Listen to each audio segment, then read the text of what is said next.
When it really hit me, I looked over and there was this mother bawling, and she had about a 12-year-old son in the car with her. I just remember looking at him, how scared he was, and it's gonna be okay, buddy, we're gonna get out of this. So it was heartbreaking.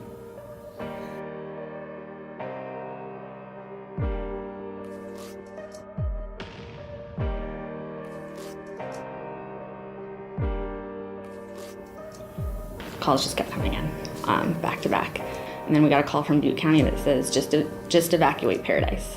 I worked in Golden Gate during the Sonoma fires. I've never gotten a call to evacuate a whole city at the same time. We had a dispatcher who didn't know if her husband had made it out, but was dispatching a radio. And she worked for like 16 hours that day. She did, she worked not knowing. Yeah, but it was part of the whole chaos.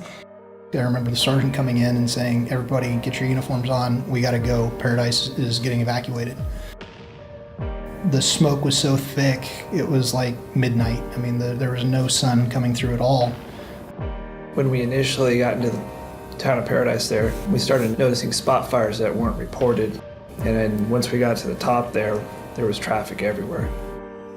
We're trying to get traffic out of there. It was stopped. We knew if we didn't get the traffic flowing, it was going to be bad, really bad. We were at the point we were sending cars down bike trails, anything to get that traffic flowing. I've never seen a fire like that. I've never seen so much actual flames around people fleeing. It was all the way up to the roadway, and at some points it was on the road. I've never seen devastation like that. As we came up to the intersection of Pearson and Clark, we started utilizing the PA, rolling our windows down, telling people, hey, turn around, get out of Paradise. We can't get them up at that point to Magalia. We can't get them down Skyway. So we were really just kind of sitting ducks there. So I was directing traffic, watching the flames get closer and closer. I could see my house. I was probably about 400 yards from my house. I could see it.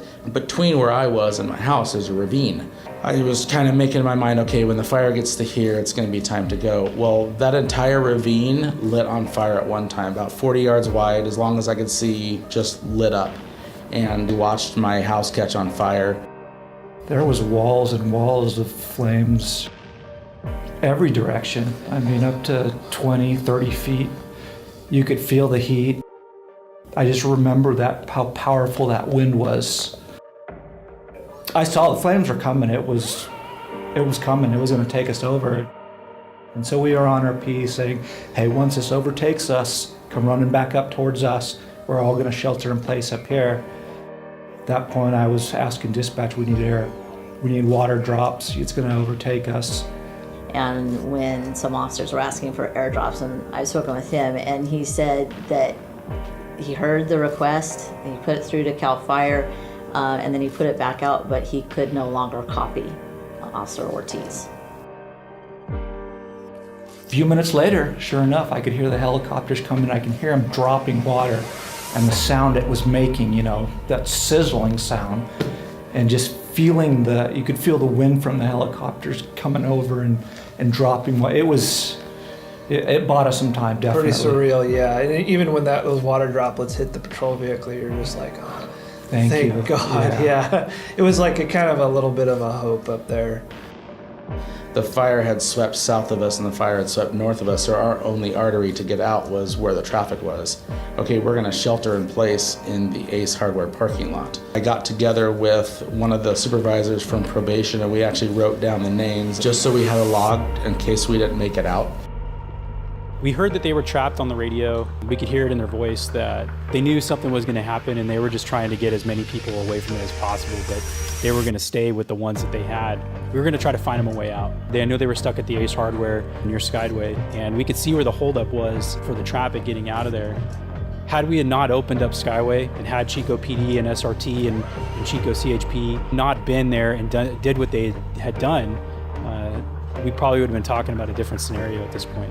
We actually had air ops from everywhere, and he was just calling out, we need to get them off Skyway, we need to get them off Skyway. I think they're the ones that saved a lot of people. And at that point, like you said, we were discussing them. We got to get these people out of here.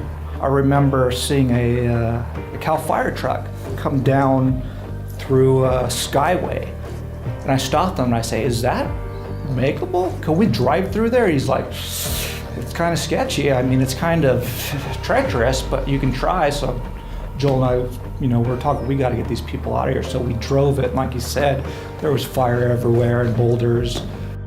We were doing round robins because we had to, because they would freeze. We came up, multiple people that were just stopped and froze because the fire was surrounding them. We get on the PA and calmly tell them, keep going, keep going. But we were able to get, I think we probably got at least 200 cars through there. I think you realize what you have to do, what the moment kind of brings you, and you just have to take control and you have to do what you need to do. The thing that sticks with me is just seeing those people there, seeing our guys and listening to our guys on the ground that were stuck, that were never, I don't know what was going through their head at the time, but to me it sounded like that they had accepted the fact that they might die and they might have to make that ultimate sacrifice.